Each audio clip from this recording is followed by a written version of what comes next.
Hello and welcome back to Dead Secret Circle. So this is part 2, so let's begin. So last thing we did was investigate the apartment building because someone slipped a picture of the apartment building with the address and a bit of a clue as to something's going on there. So we talked to a few people that were less than talkative. And we had a trippy dream. It was the same apartment building in the dream where we were chased by the serial killer. So now, I guess we've got to go see the old lady who might have seen something. She's on the 3rd floor, I think. We were on the 2nd floor last time. So time to go over the notes. I met a man by the stairs. He was called Edmund, I think, wasn't he? Edmund Prisblish is the superintendent. He was fixing the elevator and was pretty sour. Yep. Also met Bram Hafferman. What's his occupation? He was a writer. Bram Halloran is a writer who fancies himself as an anthropologist. He was more than a little smug. Also spoke to a woman on the 2nd floor. What did she say her name was? Was it Josie? No. Janet? Yeah, Janet. She didn't want to talk. She slammed the door in my face, pretty much. Yeah. There's a secret in that apartment. 2nd floor. Bram and Janet both live on this floor. The other unit is empty.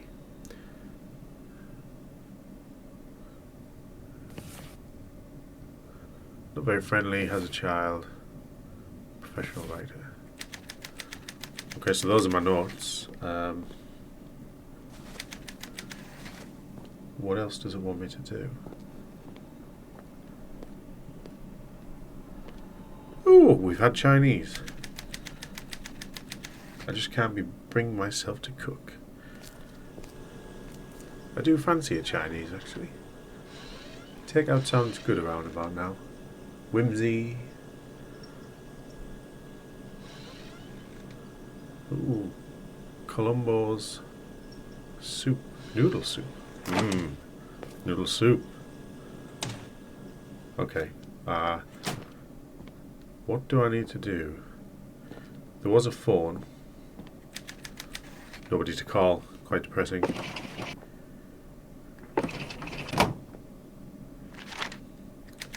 Puzzles help take my mind off life. They let me try to figure this one out. Okay. Special edition food puzzles. Winter 1967. 50 cents. The most difficult crossword yet. 1967. Just desserts.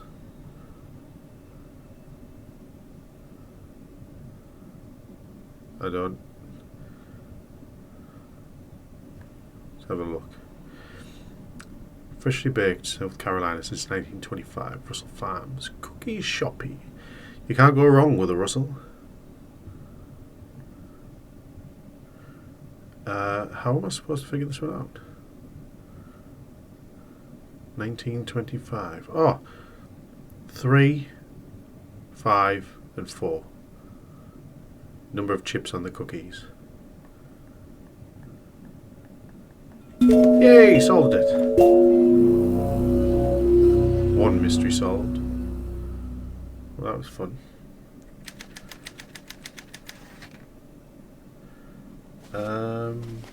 We have a letter. January 7th, 1971. Today marks a full moon since I stopped smoking. Well done you.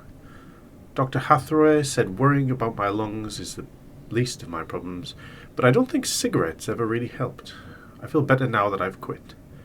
I noticed something about the Laughing Man case yesterday. The police think he's killed 2 people, but I bet there are more. There must be other victims that haven't been attributed to himself yet. If I can put the pieces together, maybe that will give me a lead on the perpetrator. I called in a favour at the department and got my hands on the files for unsolved deaths within similar MOs. There's something about this case that feels different from the others. It's the first case to capture my attention in a long time. I had a dream about Josie last night. She was in my apartment, rummaging around in my closet, looking for something. I asked her what she was doing, and she stared at me like I was a ghost. Okay. Oh, another note. Fragment.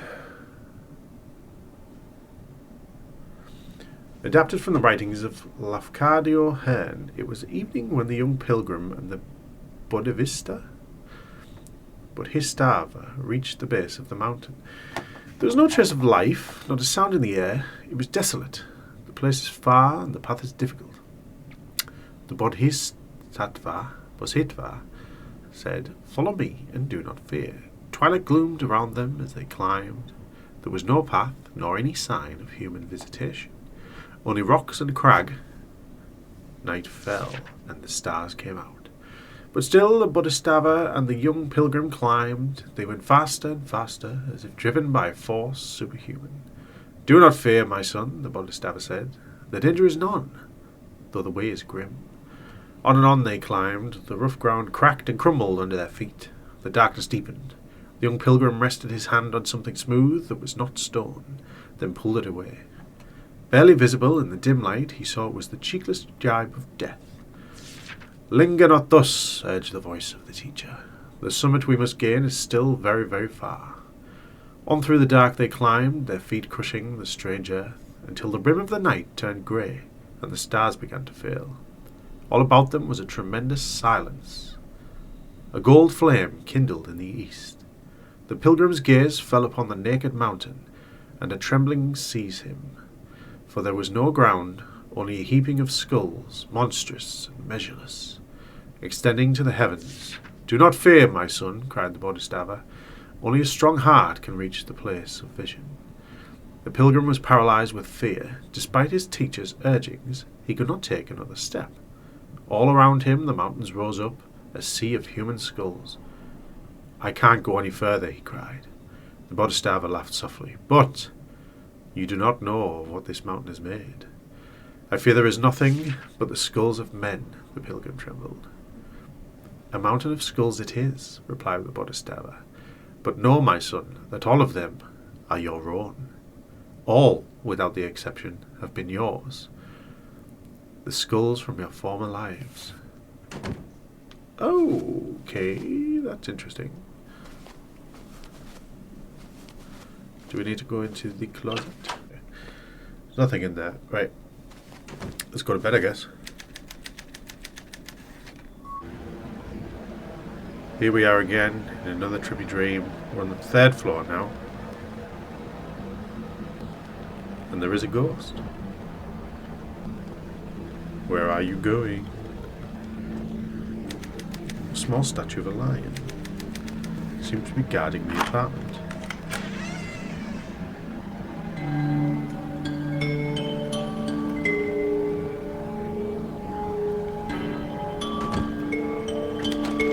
Locked.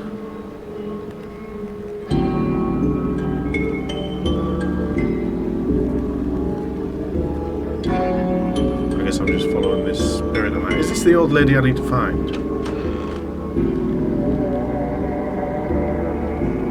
Creepy grandfather clock. Lots of mysterious people.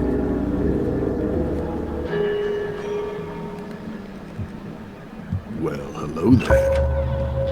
Hello. You should hide that key. You might want to come back.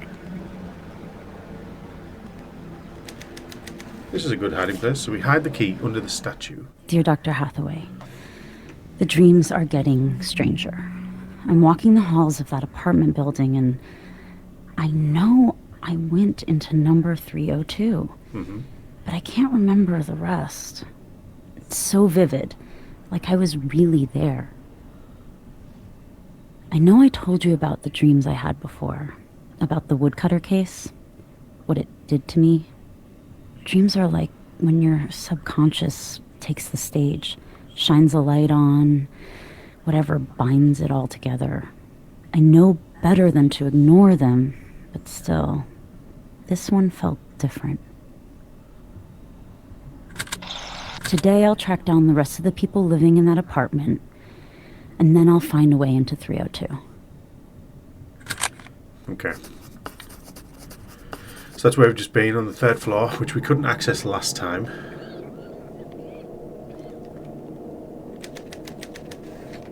Rose Chan.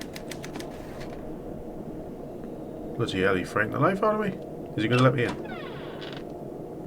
Again? Hello, I Edmund. thought I told you to get out of here. You did, but I'm back today. Sorry to bother you. Yeah, you're all the same. Can't do nothing for yourselves. Every one of them lives here. They got me to thank for it. Okay. Let's butter him What up. do you think a super's supposed to do? Of course I keep it running. Rig the electricity, even got the water back on. And what do I get? Nothing. Aw. They got nowhere else to go. Building's condemned, Missy. Only thing keeps it from getting knocked down tomorrow's the snow. Nobody stays here because they want to. Okay, fair. How many people live here?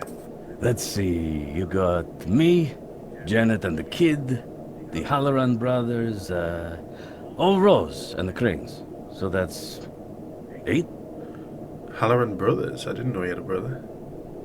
Who lives in room 302? 302. That's old Rose. Yeah. Why? You friend of hers? You could say that. I'm going to say no. I don't want to lie. Nice old lady. Keeps to herself. Haven't seen her in a couple of days. Went by and knocked, but she didn't answer. Hope she didn't die or nothing. Well, I'm assuming she's dead. I'll go check on her. Whatever. Knock yourself out. I love the security on this. He's like, I told you not to come in, but go ahead. Right. Ooh, can we go in the office?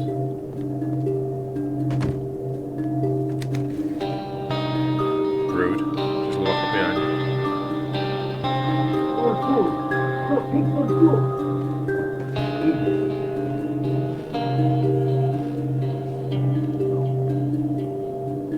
Right, so that's where the writer lives. Who has... No, sit there. No one knows. Don't worry about it. It sounds like a commotion going on there. No way. He's not coming to the door. But he is arguing with someone, probably his brother. Let's go check on old Rose. And it was just not present, and I just needed a little. They said 302, but this one, Pick me up. there's noise coming out of this one. Domestic disturbance. Why, hello! Who do we have here? Come here, Hubie. We have a guest. Those are the weirdest people I've ever seen in my life. Sorry to bother you. Saints alive, it's no bother at all. Hubert and I lead such a dreadfully lonely life. Sometimes days go by before I've even noticed. Whenever someone knocks, we just get so excited. Okay. I don't like you. Patricia! Oh, such a lovely name. I had an aunt named Patricia. Or was it Phyllis? Oh, that may have been Hubert's aunt, if we're being honest. I never can remember. But anyway, neither here nor there. I was just saying how long it's been since our last proper guest. Okay. How long was it been? Is the body decomposed yet? Not at all, not at all. It's lovely, lovely to meet you, Patricia. Saints alive, I seem to have misplaced my manners. I'm Harriet, and this handsome young buck is Hubert. As you can see, we're 2 peas in a pod. You look it. Can I ask you a few questions, Harriet? Of course, dear. Now, what's on your mind? I'll tell you in a minute. Ask us anything. Okay. Do you know Rose, the woman in 302? Well, sure. She's our neighbor. She's getting on in years, but quite good-natured for an Oriental, if you know what I mean. I don't know what you mean.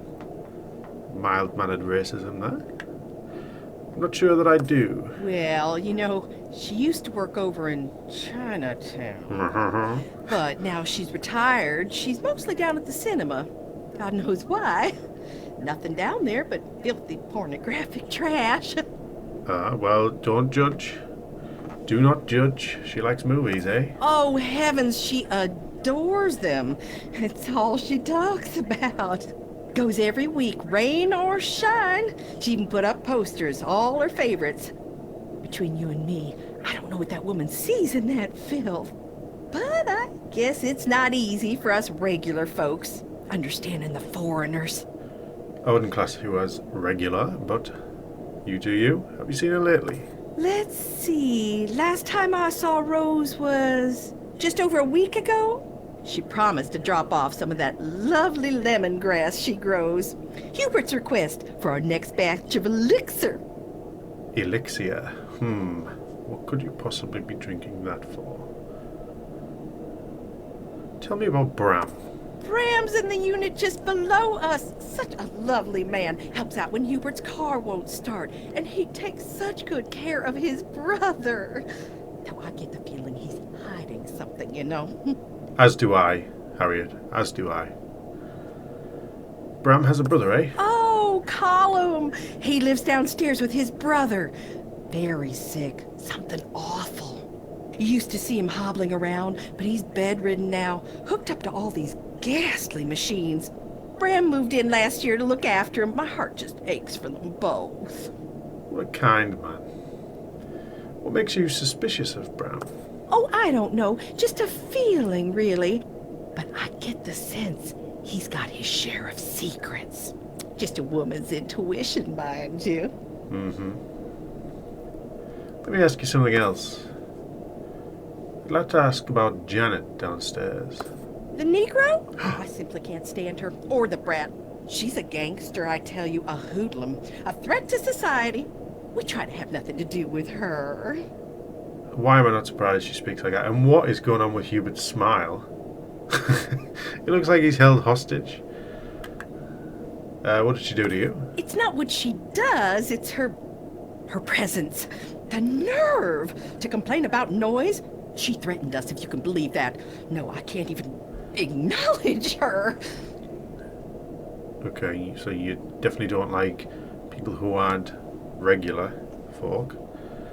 Thank you for your time, I guess. No, Patricia, thank you for yours. It's just been a ball in the park talking to you today. Hope it was helpful. Toodaloo! Toodaloo. Extremely talkative, seems like a real busybody. Hubert Crane never speaks. Friendly with Harriet, has a child. Still don't know much about Janet. Okay. Why are you following me? Thought I heard something behind me. Are we having fun? Kind of. What? I said, are you having fun? This playing detective. It's cute. Did you take some notes? As a matter of fact, I did. What's it to you? These folks have enough problems already. They don't need yours. Come springtime, this place won't even be here. Okay, you're very angry. What kind of problems? They all got their issues. Janet's got the kid, the Cranes, maybe laying low, know what I mean? Colum Halloran's real sick. The kind you don't get better from. Only one's got it together around here is Rose. Who is Rose? Nice old lady. Sharp. Used to work in Chinatown. One of those herbal doctor joints. You see her headed out to movies a couple times a week. Yeah, you do. I'll see if she's okay. Listen, Sugar, we don't need your charity. Go on, get out of here. No. Oh, I did love you. Construction area. Nobody lives there, except maybe the squatters. I remember hiding a key here in my dream. So he thinks I'm going to check on her. Yet he didn't give me a key. He didn't escort me.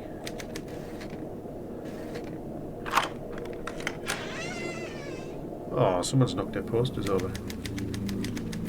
It wasn't like this in my dream. Chameleons. Not even nature could disguise the terror. This year's best thriller, fantastic.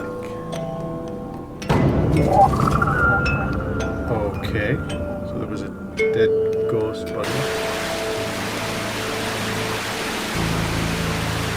Exit the monkey. Enter the dragon. Exit the monkey. Excellent.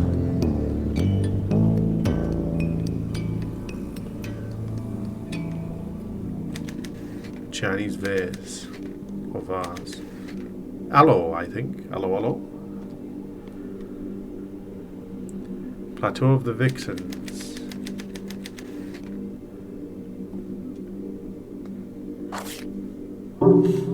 Fatal Intuition. Chapter 8. Payback. Heather extricated her wrists from the bindings.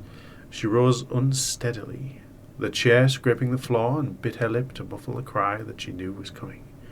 With one hard pull and a wrenching snap, she thrust her shoulder back into its socket, then hugged herself with her free arm as the pain welled and subsided. The old injury had liberated her from her immediate predicament, which did not stop to congratulate herself.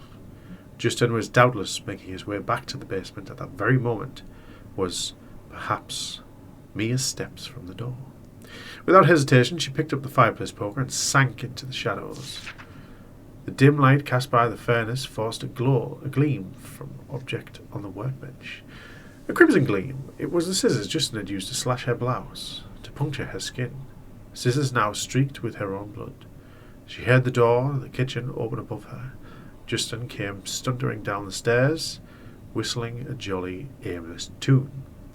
Heather leaned back on her heels, raising the heavy poker over her shoulder with both hands. As Justin stepped into the room, she dove it into the nape of his neck. He crumpled. The gasoline can was clanged against the floor, spilling its contents. Those years of softball practice were good for something, after all, Heather murmured. With some difficulty, she hauled Justin across the room to the chair. Propping him up in the seat, she bound his extremities with the rubber tubing that had held her in place just minutes before. Oof. This is called a wake knot, she explained. Justin's eyes fluttered and his head rolled. My mum taught me this one. You should learn better knots if you're going to be tying people to chairs. With Justin secured, she turned her attention to the fireplace. Rivulets of gasoline, slow but purposeful, were soaking across the floor toward the flame. I'd better make this quick, she told herself. She collected the poker and stabbed it into the fire. A moan escaped Justin's lips. Seizing the scissors, she turned to abruptly slice through the front of his t-shirt. Justin's eyes snapped open. A gurgling noise boiled up in his throat. Heather was amused that their roles had been so quickly reversed. I can't believe I almost went to the prom with you, she said idly, eyeing the poker. The fire had turned the shaft bright red, nearly white at its tip. She drew the implement from the flames and held it close to Justin's chest, close enough to curl the few hairs that straggled there. Now, she said, suspending the glow poker above his exposed nipple, you're going to tell me everything you know about the secret compartment in Mr. Pendleton's old grandfather clock. Oh, so there is a secret compartment in the grandfather clock that I saw in my dream. This is who has articles about natural herb remedies and medicinal herbs. And there's a note in there. Comic number 1 fragment. Nothing in there. We have a gardening fork. Perhaps we need to dig something up. Soil, artificial lighting. This is a professional setup. For a drug dealer, maybe. Guess Rose is an herbalist.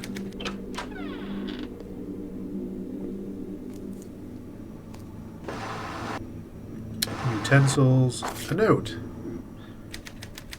Too bad I can't read Chinese.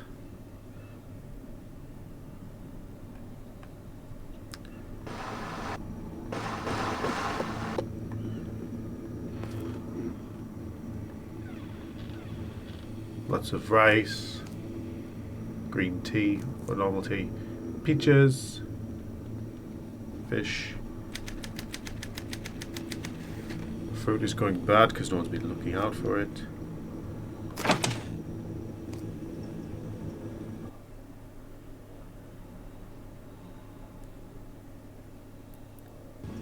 Chinese food in the fridge. Some sort of chicken or something in the freezer.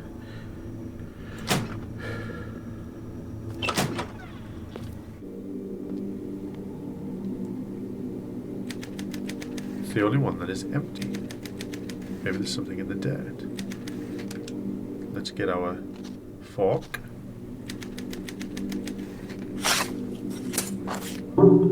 A gold medallion.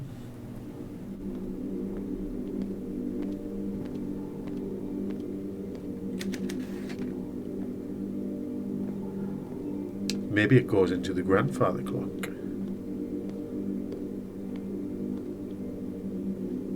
Which door did we come in? Locked. The shower room. Nothing in the closet.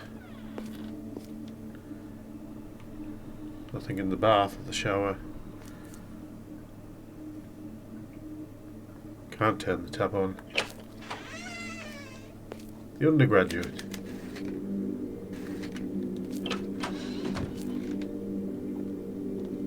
Bedroom. Movie magazines aren't my thing. First look, the stars of the plateau, the vixen speaks out about her colourful past. Another piece of the comic. Aha. This is where we put the gold medallion, I guess.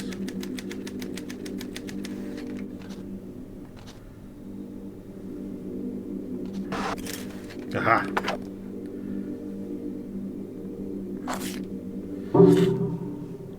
Transparency. Don't know what to do with that. Kung Fu in the USA. Interviews with Exit the Monkey cast. Kicking butt with the Monkey Clan.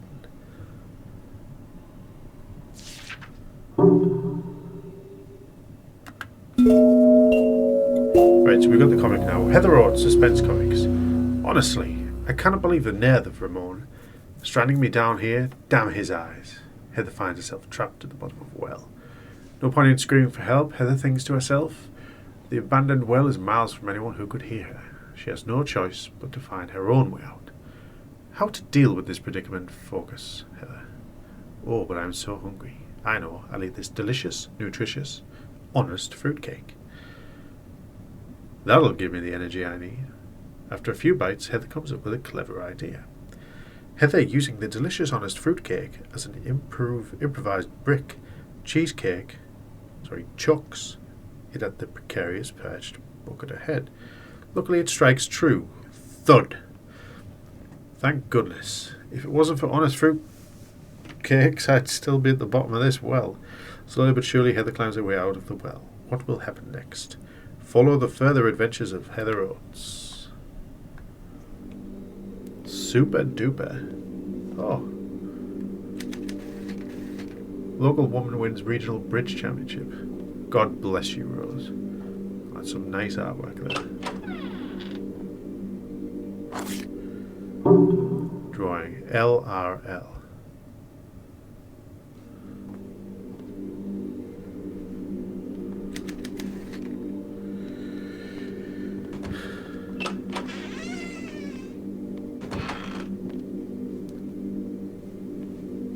Empty closet.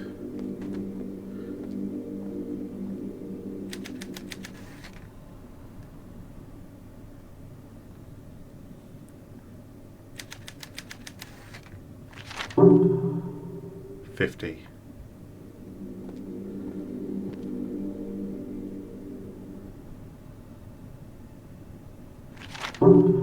$30.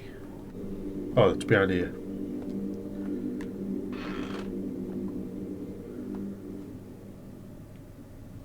$20. $30. $50. What the hell was that?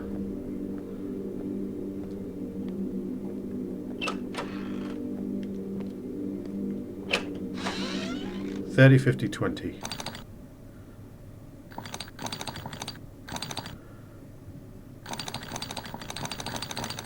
Right, 50 and left 20.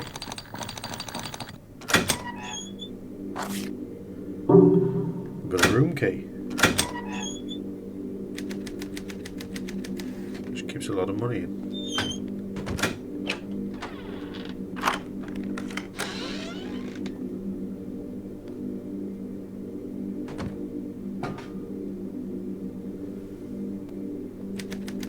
It's full of herbs.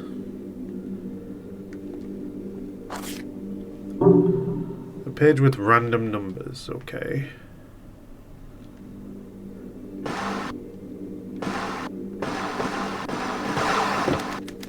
Oh, there's a trick of these drawers, but I don't have... Right, okay. Get rid of them.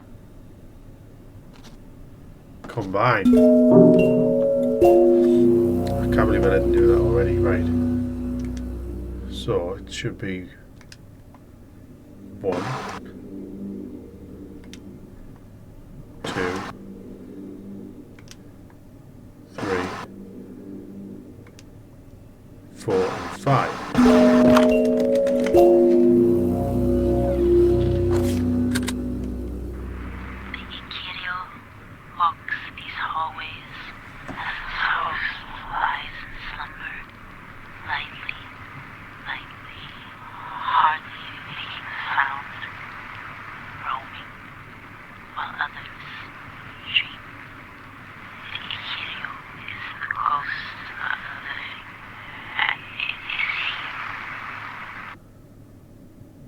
Okay. What does the note say? Rose Chan, Zhang is dead. Vade is dead. Someone is cleaning up Chinatown and you're next on their list. They know about your deal with Hubert Crane. They know about Colm Horan. Your life is in danger. Meet me on the 4th floor to your building on Monday, December 28th at midnight. Come alone, a friend. Ah, so they're all linked in some way, I guess.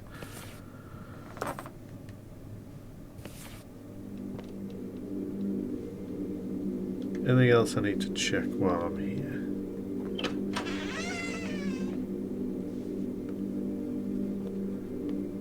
No.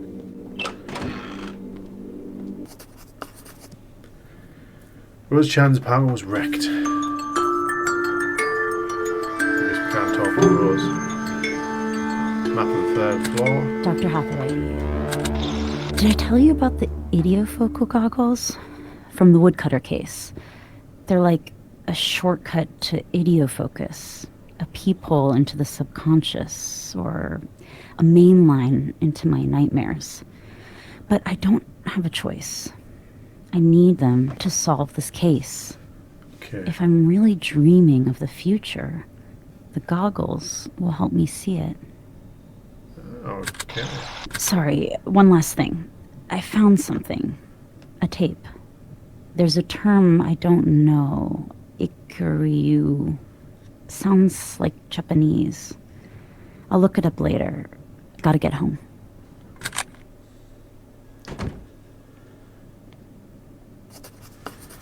Find the idiofocal goggles and research Ikuryu. Right, so let's leave that there for part 2. We'll let her go to sleep because the moon's coming out apparently. So I'll start chapter 3 very soon. So stay tuned and thanks for watching. Take care.